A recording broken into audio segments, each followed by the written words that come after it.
Warahmatullahi wabarakatuh. Innal hamdalillah nahmaduhu wa nasta'inuhu wa nastaghfiruhu wa na'udzu billahi min syururi anfusina wa min sayyiati a'malina. May yahdihillahu fala mudilla lahu wa may yudlilhu fala hadiyalah. Asyhadu an la ilaha illallah wahdahu la syarika lah taqriran bihi wa tauhidan wa asyhadu anna Muhammadan abduhu wa rasuluhu amma ba'du. Allahumma la sahla illa ma ja'altahu sahla wa anta taj'alul hazna idza syi'ta sahla.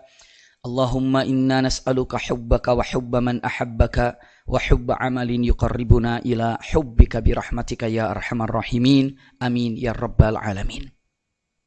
Alhamdulillahirabbil alamin. Mudah-mudahan jumpa kita, majelis kita siang hari ini seluruhnya disertai dengan rahmat dan berkah Allah Subhanahu wa taala. Amin ya rabbal alamin. Kesempatan yang sangat berbahagia ini, bahasan kita yang sangat padat insyaallah berkenaan dengan memiliki ilmu dan akhlak atau berilmu dan berakhlak. Dalam waktu yang sangat singkat ini mudah-mudahan bisa disampaikan dengan jelas dan bisa dipahami oleh kita seluruhnya. Sesungguhnya ketika kita diciptakan oleh Allah Subhanahu wa taala, kalau ditanya dengan mengatakan untuk apa manusia diciptakan, maka jawaban itu mudah untuk kita jawab karena Al-Qur'an sudah menggambarkannya. Wa ma khalaqtul jinna wal insa illa liya'budun. Tidak semata-mata aku ciptakan jin dan manusia kecuali hanya untuk ibadah. Ini kata Allah. Allah dengan mengatakan aku ciptakan kalian ini hanya untuk ibadah. Simpan dulu ini. Yuk kita tanya sama Rasulullah. Ketika ditanya sama Rasulullah, ya Rasulullah engkau diutus ke muka bumi ini untuk apa? Ternyata Rasulullah mengatakan innama bu'itstu liutammima makarimal akhlaq. Aku diutus ke muka bumi ini untuk menyempurnakan akhlak manusia. Kalau kita berpikir dengan mengatakan sepertinya ada perbedaan ya. Allah mengatakan aku menciptakan kalian untuk ibadah. Tiba-tiba Rasulullah keridanya, ya Rasulullah engkau diutus untuk apa? Rasulullah jawab, aku untuk menyempurnakan akhlak manusia. Apa bedanya ketika Allah katakan aku ciptakan manusia untuk ibadah, tiba-tiba Rasulullah diutus dengan mengatakan aku diutus ke muka bumi ini untuk menyempurnakan akhlak manusia. Tidak begini, untuk apa engkau diutus ya Rasulullah? Rasul jawab, aku diutus ke muka bumi untuk mengajarkan kalian ibadah. Tidak begitu. Apakah ini bertolak belakang? Tidak. Kenapa? Camkan baik-baik terlebih dahulu. Karena mustahil orang bisa berakhlak baik tanpa ibadah. Jadi kalau ditanya dengan mengatakan, untuk apa semua ibadah kita kerjakan? Jawabannya simpel. Kita ibadah, ini adalah untuk mencetak akhlak manusia. Maka daripada itu, kalimat antara ibadah dan akhlak selalu dekat sekali. Ibadah, akhlak. Jadi kalau ditanya dengan mengatakan, kira-kiranya mana lebih penting? Akhlak apa ibadah? Akhlak apa ibadah ya? Pertanyaan pertama ini. Sebelum kita melihat daripada apa ilmunya. Iya. Mana yang penting? Akhlak apa ibadah ya? Saya akan sampaikan, ganti pertanyaannya. Jangan mana yang lebih penting akhlak atau ibadah. Saya tanya, ganti pertanyaannya. Mana yang lebih penting? Kenyang apa makan? Makan apa kenyang? Kenyang. Saya mah nggak usah makan, yang penting kenyang. Nggak bisa juga. Mana lebih penting? Kenyang apa makan? Lebih penting makan. Saya yang penting makan, gak kenyang juga nggak apa-apa. Nggak bisa juga. Jadi kalau disampaikan mengatakan mana lebih penting kenyang atau makan? Subhanallah dikatakan saya makan itu untuk menghilangkan lapar. Istilahnya saya ingin menghilangkan lapar. Mustahil kita akan menghilangkan lapar tanpa makan. Nah ini dua sejoli yang tidak mungkin bisa dipisahkan. Maka ketika ditanya mana lebih penting akhlak apa ibadah? Jawabannya adalah secara tujuan kita akhlak. Tapi mustahil kita akan berakhlak baik tanpa ibadah. Dicetaknya itu oleh ibadah. Yuk kita lihat misalnya dalam surat Al-Mu'minun. Qad aflahal mu'minun alladzina hum fi salatihim khashi'un walladzina hum 'anil lagwi mu'ridun. Coba, qad aflahal mu'minun, telah berbahagia, sukses bagi orang-orang beriman. Mana orang beriman tuh? Alladzina hum fi salatihim khashi'un, mereka yang ibadahnya atau salatnya khusyuk. Ibadah apa akhlak itu? Ibadah. Alladzina hum fi salatihim khashi'un, mereka yang salatnya apa? Khusyuk. Walladzina hum 'anil lagwi mu'ridun, yang mereka ini tidak pernah mengucapkan kata-kata yang buruk, kata-kata yang menyakitkan. Berarti kalau kata-kata itu akhlak apa ibadah? Akhlak. Itu dalam surat Al-Mu'minun, ikhwah akhwat akan menemukan akhlak ibadah, akhlak ibadah, akhlak ibadah. Itu dua sejoli yang tidak bisa dipisahkan. Dua hal yang tidak mungkin dipisahkan antara akhlak dan ibadah, akhlak dan ibadah. Coba aja cek nanti buka setelah ini dan ayat-ayat yang lain ada. berkaitan akhlak ibadah itu berdekatan sekali. Qad aflahal mu'minun alladzina hum fi shalatihim khashi'un walladzina hum 'anil lagwi mu'ridun walladzina hum lizakati fa'ilun. Ibadah. Walladzina hum lifurujihim hafizun. Akhlak. Itu kan yang zakatnya dikerjakan, itu ibadah. Dan menjaga menjaga kemaluannya itu juga adalah apa? Akhlak apa ibadah?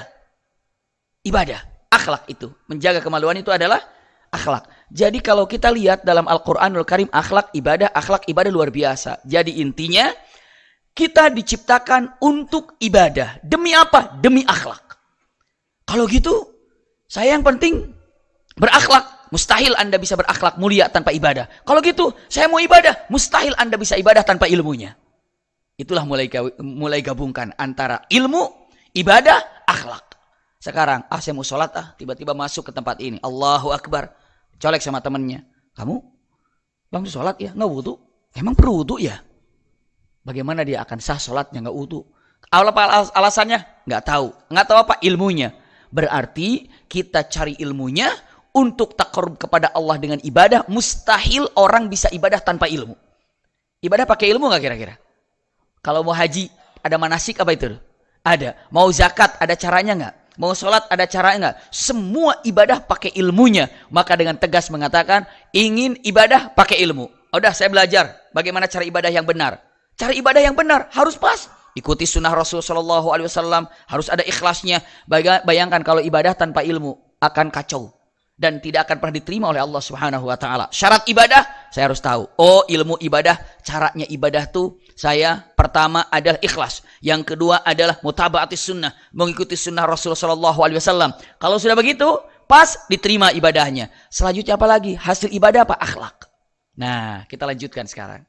Barulah kita masuk ke dalam tema. Tapi sebagai muqaddimahnya agar tahu terlebih dahulu, sehingga tidak bisa dipisahkan antara ibadah dan akhlak. Dan mustahil ibadah ini akan baik tanpa ilmu.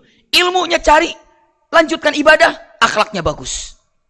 Sekarang pertanyaannya, apakah mungkin ada orang yang berilmu tanpa memiliki akhlak? Mungkin nggak kira-kira ya? Mungkin, sangat mungkin. Nah sekarang baru kita masuknya. Orang berilmu dan berakhlak ini penting. Kenapa?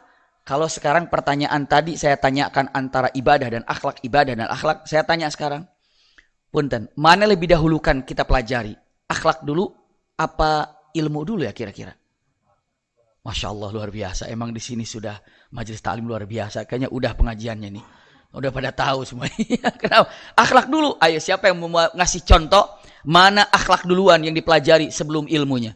Ataupun akhlak dulu mana? Kira-kira yang paling pas, paling enak, paling nyaman untuk diketahui.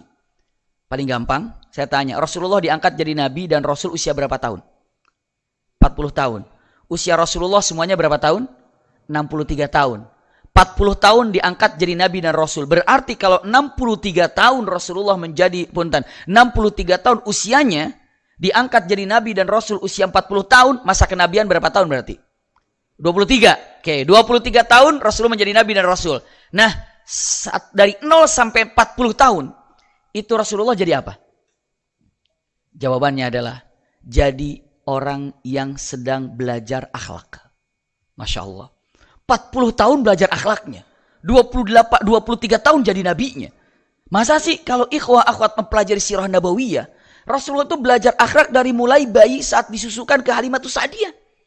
Jadi pas Halimatus Sa'diyah, Masya Allah, iya, menyusukan Rasulullah di usia 0 tahun sampai 2 tahun. Untuk apa Rasulullah disusukan ke Halimatus Sa'diyah? Jawabannya simpel, jawabannya enteng. Kenapa? Karena Rasulullah ingin dididik akhlaknya, bahasanya, sopan santunnya, tutur katanya. Oleh siapa? Oleh satu kabilah yang namanya Bani Sa'diyah. Rasulullah itu di usia 0 tahun sudah disusukan ke Bani Sa'diyah. Setelah itu apa? Pendidikan akhlak selanjutnya oleh ibunya. Dari mana? Dari 7 ataupun dari 3 atau dari mulai 2 tahun sampai 6 tahun atau 7 tahun. Setelah itu wafat ibunya, pindah kepada siapa? Kakeknya. Siapa? Kakeknya siapa? Ya, Abdul Muttalib. Berapa tahun dengan Abdul Muttalib? Masya Allah, itu 2 tahun. Belajar akhlak dengan kakeknya. Setelah itu apa? Belajar akhlak sama pamannya. Masya Allah, selanjutnya terus Rasulullah dididik dengan akhlak yang mulia. Jadi istilahnya dengan mengatakan, Rasulullah 40 tahun belajar akhlak. Setelah itu apa? Baru menjadi Nabi dan Rasul. Dan punten, ternyata hancurnya bumi ini Karena ada orang yang berilmu tanpa ada akhlak. Kalau misalnya ada orang berilmu tanpa akhlak, itu kerjaannya punten-punten, ngancurin orang ataupun apa, bikin hancur orang, adu domba orang, bikin kacau, itu karena ilmu tanpa akhlak. Kalau ada orang punya akhlak, nggak ada ilmu, itu gampang dibodohi orang. Akhlaknya bagus tapi nggak punya ilmu, ditipu terus. Makanya alangkah baiknya kita punya apa tadi? Ilmu dan akhlak. Lanjutkan. Selanjutnya, akhlak yang terpenting kalau kita melihat Rasulullah, caranya apa ya? Ada beberapa hal yang ingin saya sampaikan dalam waktu yang sangat singkat ini. Oke, saya ingin sekarang belajar akhlak.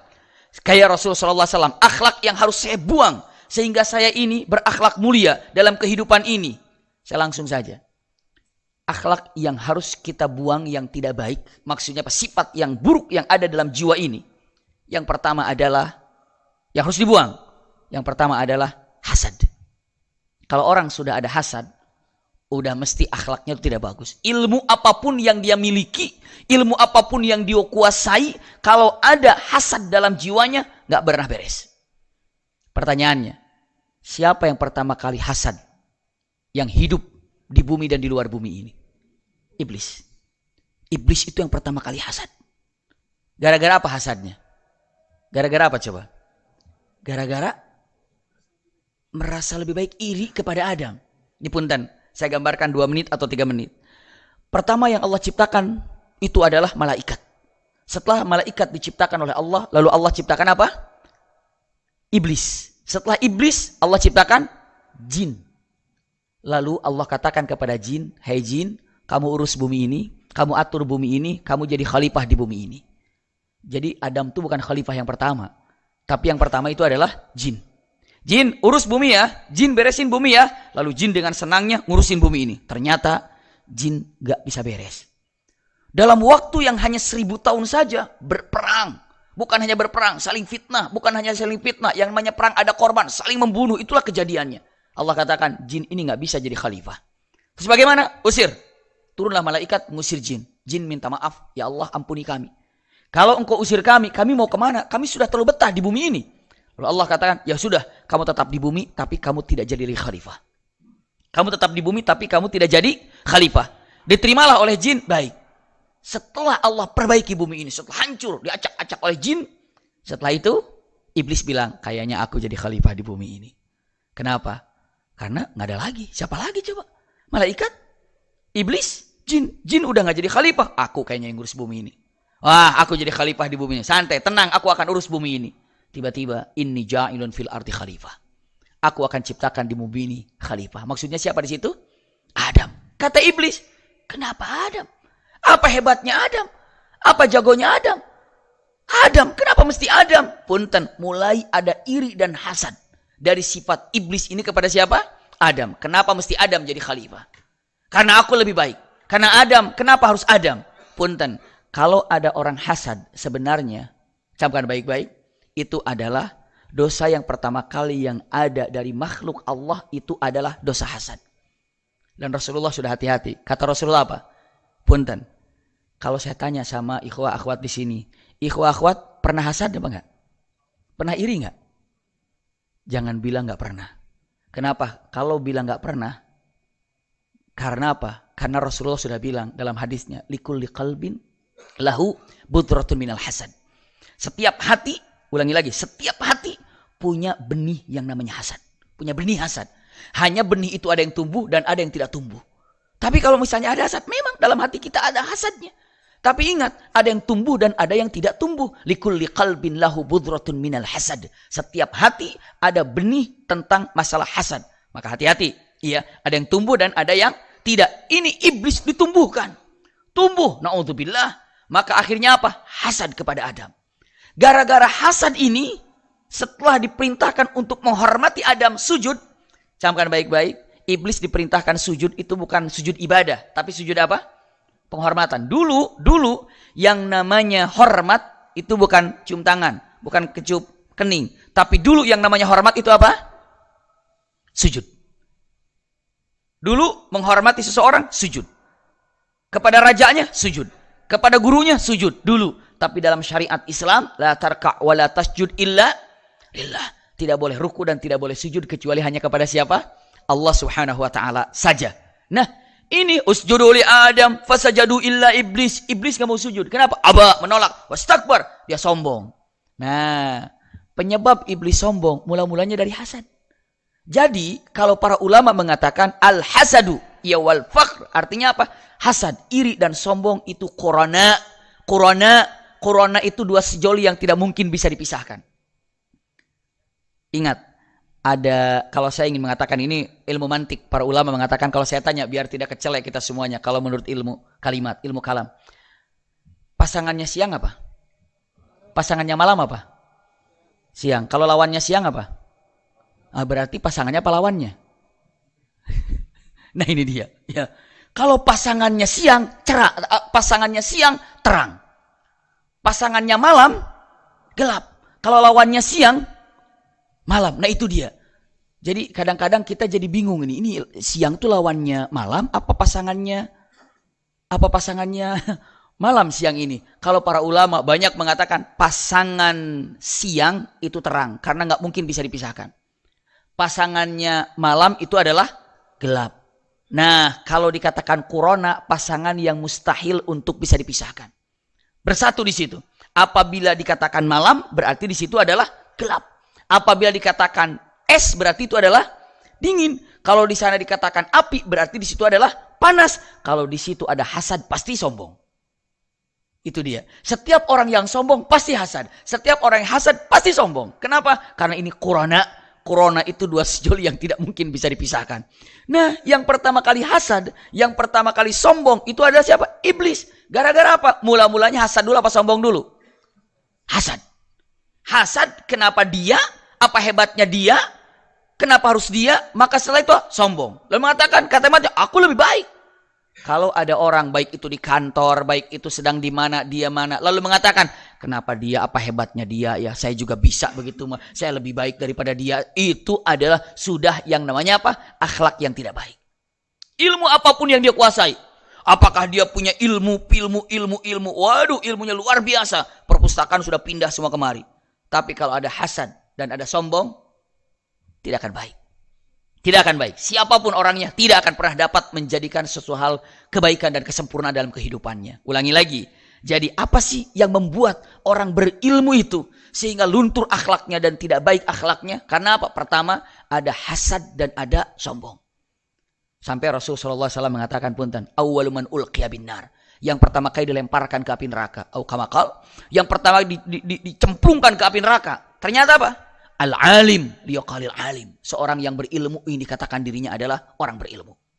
Ngeri sekali kan? Orang yang berilmu dikatakan dia ada orang berilmu. Subhanallah. Ngeri sekali.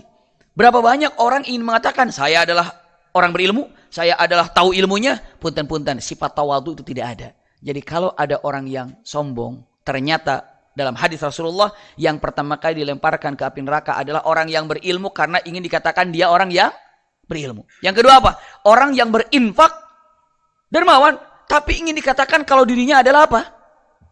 Dermawan.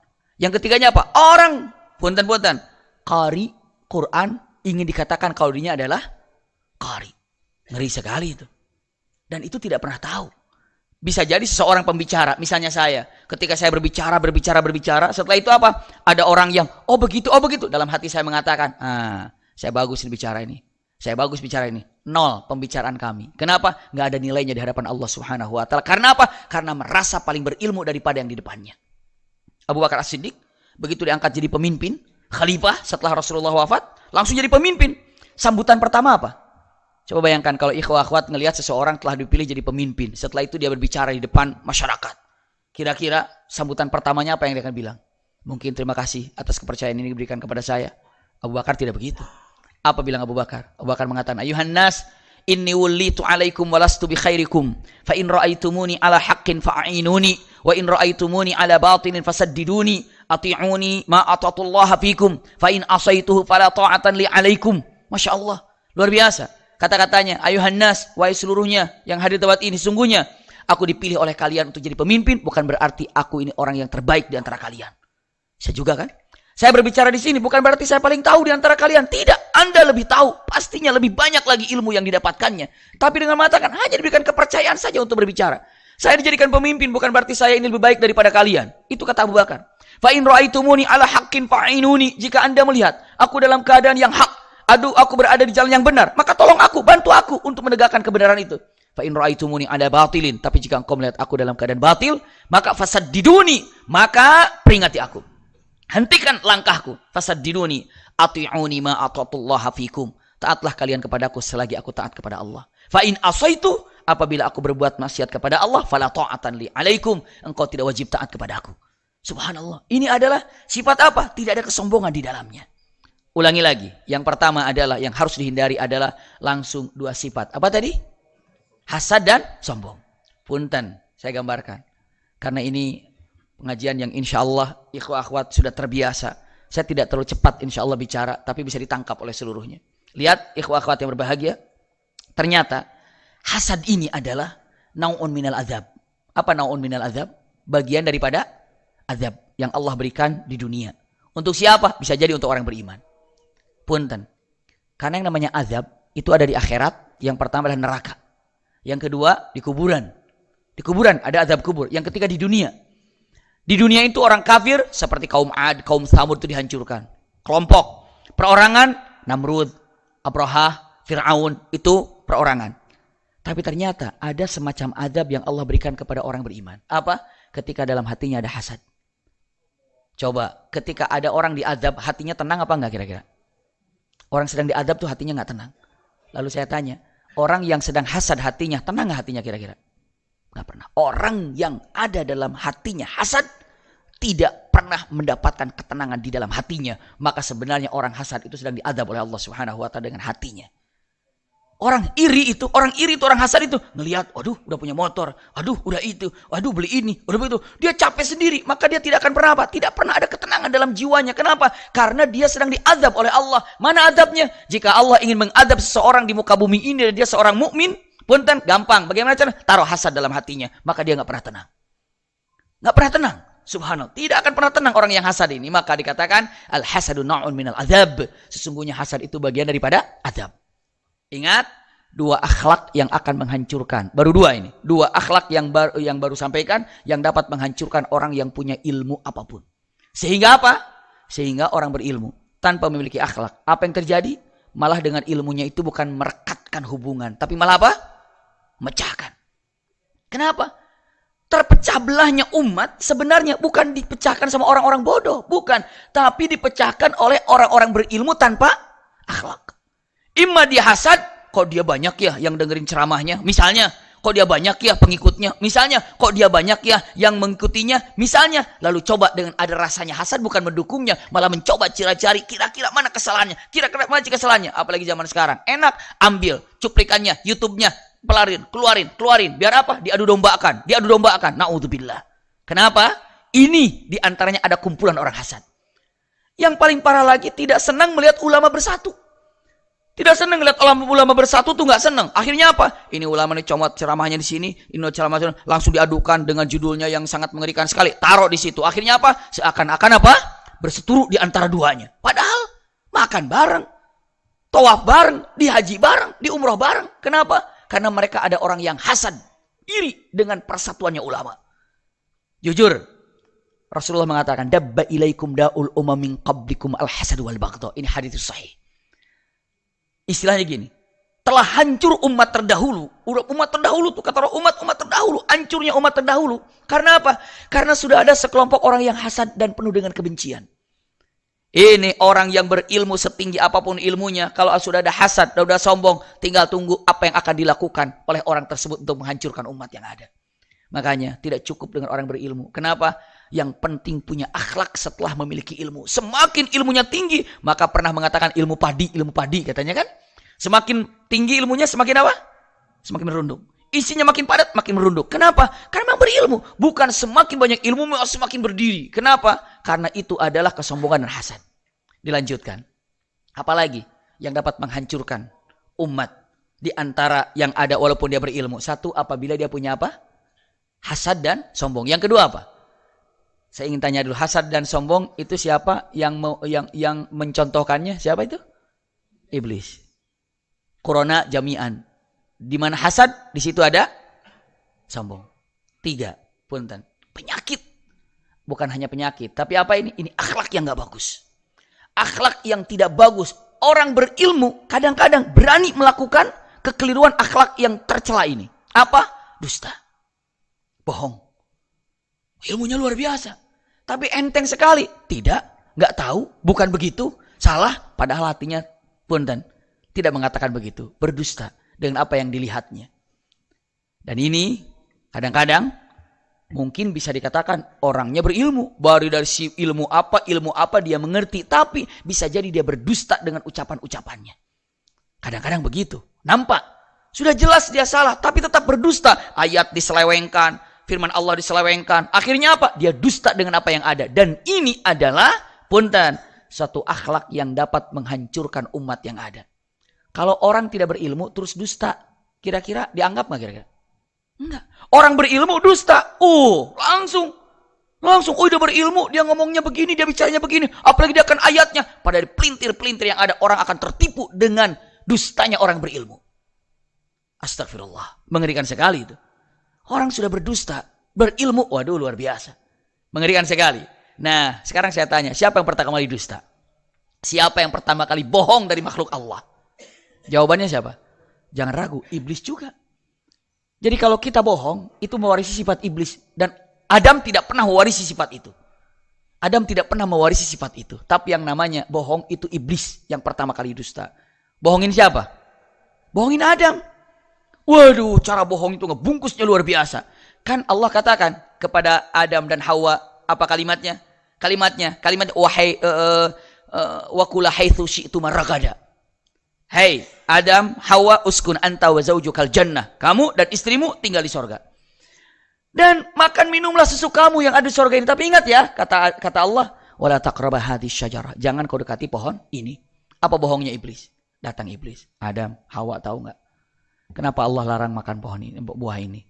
Kenapa Allah ngelarang kamu ngedeketin pohon ini? Iya. Kenapa Allah ngelarang kamu ngedeketin pohon ini? Jawabannya dengan mengatakan kata-katanya. Kata Adam, saya tahu, tidak tahu. Kamu kan mau diciptakan di dunia sebenarnya. Kenapa Allah larang deketin pohon ini? Karena kalau kamu deketin pohon ini, apalagi makan buah ini, kamu tidak jadi ke dunia. Bahkan kamu jadi abadi tinggal di sorga ini. Namanya juga adalah buah khuldi. Yang bilang buah khuldi itu siapa? Iblis. Kalau Allah hanya mengatakan ini pohon ini. Tapi dibungkusnya mengatakan ini buah abadi.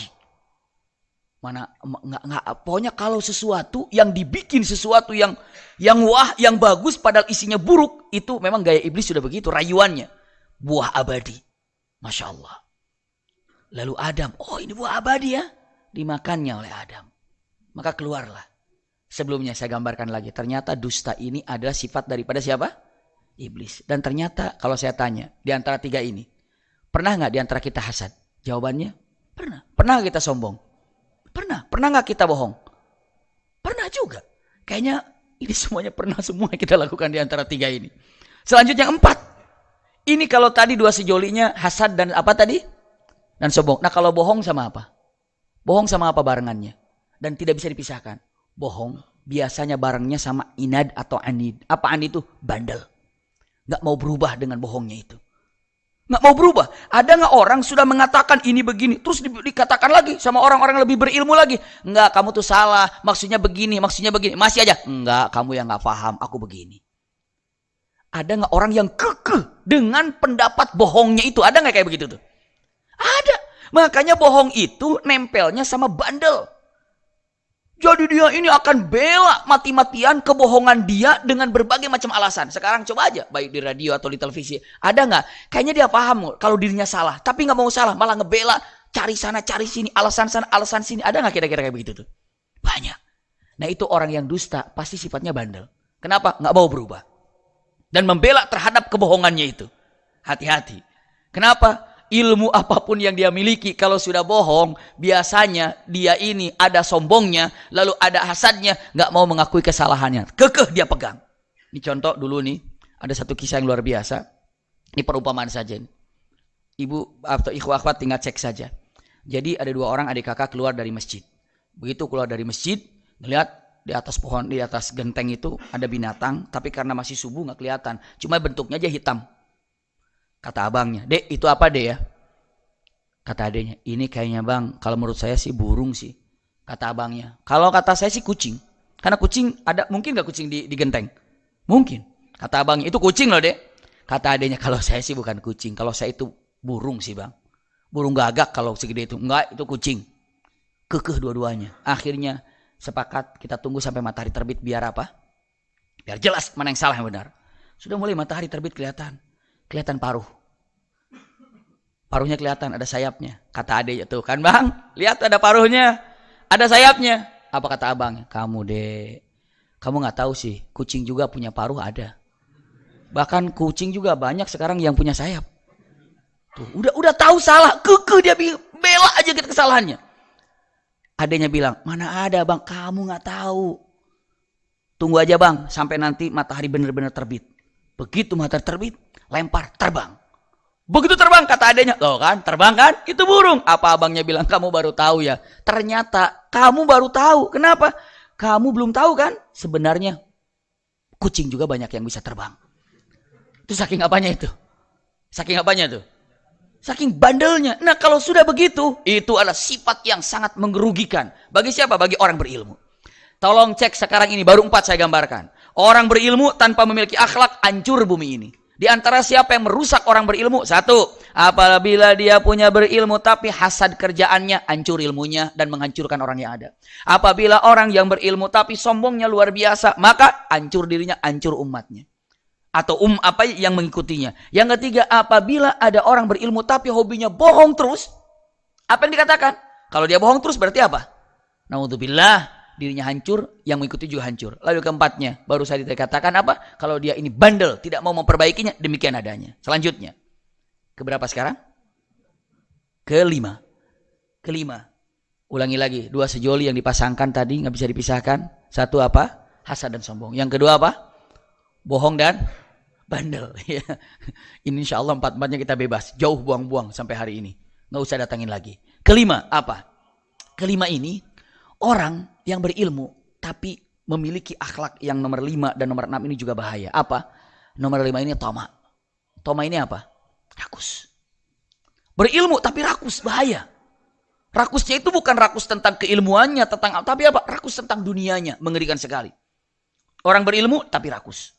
Naudzubillah, tsumma naudzubillah, mengerikan sekali. Orang berilmu tapi rakus, bisa jadi, sangat memungkinkan. Sangat memungkinkan. Rakus itu apa ya? Rakus itu artinya nggak puas dengan apa yang dimilikinya. Nggak puas dengan apa yang dimilikinya. Maka Rasulullah mengatakan, jika ada seseorang memiliki satu bukit, bukit itu terbuat dari emas. Jadi dia memiliki satu bukit dan bukit itu terbuat dari emas. Lalu ditawarkan, mau nggak satu bukit lagi yang terbuat dari emas? Dia bilang apa katanya? Mau. Ditawarkan yang ketiga, mau nggak? Aku kasih lagi bukit dari emas. Dia bilang apa? Mau. Sahabat bertanya, "Ya Rasulullah, sampai kapan dia bilang tidak mau?" Jawabannya, dia bilang tidak mau sampai tanah masuk di kerongkongannya. Berarti sampai selagi dia hidup, untuk dunia kadang-kadang ada batasnya, mau, seperti itu. Bahayanya kalau orang sudah berilmu rakus, maka dia akan gunakan dengan ilmunya untuk kerakusannya. Ada orang menggunakan ilmu untuk rakusnya? Ada orang yang rakus tentang dunianya, lalu dia orang berilmu, maka rakus untuk mendapatkannya. Dengan cara apa? Dia gunakan ilmunya untuk hawa nafsu dengan kerakusannya. Naudzubillah. Ini dia. Yang pertama kali ingin mendapatkan sesuatu lebih siapa tadi? Ingin lebih tadi apa sih? Digoda sama Adam, digoda sama iblis, Adam. Tapi Adam tobat. Fataba, Adam tobat dan Allah terima. Punten, saya gambarkan ini. Sebelum saya panjangkan jauh-jauh, kalau tadi sepasang. Yang kelima ini, apa tadi? Yang kelima rakus, pasangannya apa? Ya, tama itu rakus, pasangannya apa? Pelit. Pokoknya itu nggak bisa dipisahkan tuh. Kalau dia rakus pasti pelit. Kalau dia pelit pasti apa? Rakus. Saking pelitnya, titipan aja nggak mau dibalikin. Saking pelitnya itu. Contohnya siapa itu? Yahudi itu kan paling pelit. Pokoknya sifat Yahudi, di antara sifat Yahudi yang paling menonjol itu pelit. Sifat Yahudi paling menonjol itu adalah pelit. Iya. Makanya kalau lagi kita mondok di pesantren, ada santri yang pelit, dasar Yahudi katanya. Kenapa? Karena pelit luar biasa. Ya, saking pelitnya, minjem pena dong, minjem, dibalikin nggak mau. Kenapa? Saking pelitnya, barang orang aja dikasih. Buktinya apa? Palestina itu punya siapa itu? Bukan namanya dia minjem kan? Dia duduk di situ aja nggak mau diserahin, mau akan dicaplok begitu, saking pelitnya. Itu paling pelit di muka bumi Yahudi itu. Tapi saya gambarkan, punten, dicontohkan. Sifat yang 4 ini iblis yang kasih contoh. Yang 2 ini tama awal mulanya, walau bagaimana para ulama mengatakan fatama Adam, tapi Adam ini ingin mendapat sesuatu lebih, ternyata masuk ke dunia. Punten, tapi Adam tobat dengan doanya Rabbana dzalamna anfusana wa illam taghfir lana wa tarhamna lanakunanna minal khasirin, mengakui terhadap kekeliruannya dan Allah terima. Nah, yang mencontohkan pelit siapa? Yang mencontohkan pelit itu adalah anaknya Adam. Siapa coba? Qabil. Qabil setelah Adam turun ke bumi, punya anak 2, laki 2, perempuan 2, ya. Setiap lahir 2 silang begitu. Akhirnya dinikahkan, setelah dinikahkan aman, walaupun ada sedikit ribut tapi sudah selesai pernikahannya. Qabil itu hobinya adalah bertanam. Habil hobinya itu adalah apa coba? Menggembala. Jadi 2 hobi ini jalan. Qabil hobinya adalah bercocok tanam. Qabil. Habil hobinya itu adalah apa? Masya Allah, hobinya Habil itu adalah menggembala. Lalu Allah katakan, hai Adam, suruh kepada anak-anakmu untuk apa? Berkurban. Mendekatkan diri kepadaku dengan cara apa? Dengan cara mempersembahkan hasil apa yang diusahakan untukku. Qabil dan Habil. Habil mengatakan, saya akan mempersembahkan hasil ternak saya paling baik. Kenapa? Karena semua ternak berhasil karena Allah yang membuat kita hasil. Makanya dia keluarkan yang terbaik untuk Allah Subhanahu wa taala. Beda Qabil. Qabil mengatakan, ini hasil panen, semua capek aku yang nanam, aku yang nyiramin, maka aku akan kasih seadanya aja buat Allah. Itu bedanya itu. Qabil merasa hasil panennya sendiri. Kalau Habil merasa semua dibantu oleh izin Allah. Beda. Yang diterima punya Habil, Qabil tidak. Qabil bukan introspeksi diri. Malah apa yang terjadi? Iri dulu, iya. Tapi perbuatan ini mempersembahkan yang baik, ini mempersembahkan yang buruk yang dipersembahkan berarti dia punya sifat apa tuh? Pelit, rakus. Akhirnya apa? Tidak diterima hasilnya. Berarti kalau orang yang berilmu ada pelit saja bahaya. Pelit dengan apa kadang-kadang? Karena dia rakus tentang hartanya. Orang berilmu kadang-kadang mau kemana mau punten. Tanpa mengurangi hormat dan tanpa bermaksud apa-apa. Orang berilmu ketika mau diperintahkan atau diberi tugas segala macam akan berpikir dunianya dapat berapa ya karena rakus. Ini gimana ya dapatnya? Seperti apa? Itu karena rakus. Akhirnya apa yang dia lakukan? Dia ini pelit dengan waktu yang dia miliki. Pelit dengan waktu yang dia punya. Kenapa? Perhitungan dengan kerakusan yang dimilikinya. Hati-hati. 6 yang akan merusak dari apa yang dimiliki oleh manusia walaupun dia berilmu. Berapa tadi? 6. Langsung untuk percepat. Bisa diobatin gak itu semuanya? Akhlak itu hilang? Bisa. Pertama, waktu yang simpel ini. Pertama, kalau iri, hasad, apa obatnya? Agar tidak iri, agar tidak hasad, apa obatnya kira-kira? Agar tidak iri dan tidak hasad, obatnya itu adalah mahabbah. Apa mahabbah itu? Cinta. Kalau saya tanya tadi, ikhwah akhwat pernah iri? Pernah. Sama adik pernah, sama kakak pernah, tetangga pernah. Tapi sekarang, apakah ada seorang orang tua yang iri terhadap kesuksesan anaknya? Ada nggak orang tua yang iri? Misalnya orang tuanya cuma perawat. Bapaknya perawat, ibunya perawat. Anaknya disekolahin jadi dokter. Begitu mau jadi dokter, ibunya bilang, "Pah, bahaya anak kita mau jadi dokter nih." Gimana caranya biar nggak jadi dokter nih? Jangan dibayarin loh. Begitu bilang, "Pah, mau ujian dokter harus ada dana sekian." Nggak ada. "Pah, ternyata aku gagal jadi dokter karena nggak ujian." Ibu bapaknya, yes, bagus. Ada yang begitu nggak kira-kira? Kenapa anaknya jadi dokter, padahal ibu bapaknya perawat, anaknya jadi dokter, ibu bapaknya bahagia nggak? Kenapa bahagia? Cinta.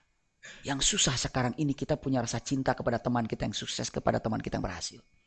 Padahal, satu kaidah, jika kita mencintai seseorang, buktikan sanggup berbahagia saat dia bahagia. Dan ingat, saat dia bahagia, karena mendapatkan kenikmatan, kita bahagia seperti dia bahagia, janji, punten, Allah akan berikan kebahagiaan yang dia miliki. Sebentar lagi kita akan memilikinya karena kita sudah bahagia saat teman kita bahagia. Tapi kalau ada iri saja, iri, wah makin ambles apa yang kita miliki. Ingat itu. Iya, jadi obatnya hasad apa? Cinta.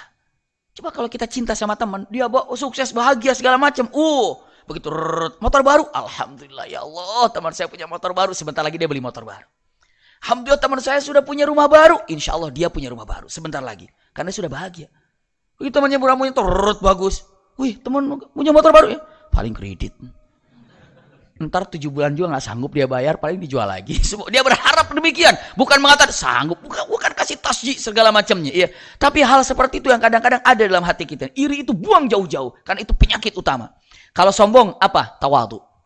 Kita apa yang perlu disombongkan coba? Makanya firman Allah yang pertama kali, surat pertama kali yang selalu kita baca, Alhamdulillahirabbil alamin. Segala puji yang sempurna milik Allah. Kenapa? Karena Allah tahu manusia itu hobinya sombong, hobinya pengen dipuji. Maka kalau kalian yakin dan serahkan puji milik Allah, kalian aman. Yang tidak aman tuh kalau merasa ingin dirinya dipuji. Makanya tawadhu. Selanjutnya apa lagi tadi? Apa tadi? Dusta. Dusta obatnya apa? Ihsan. Ihsan itu apa? Merasa diperhatikan oleh Allah Subhanahu wa taala. Kalau merasa diperhatikan oleh Allah Subhanahu wa taala, dia tidak mungkin berdusta. Kenapa? Allah tahu. Contoh nih, saya datang ke sini, nggak ada yang kenal saya, nggak ada yang tahu saya baru datang ke sini, lalu saya ceramah, misalnya tuh ada yang nanya, Abi Maki tinggal di mana sih rumahnya?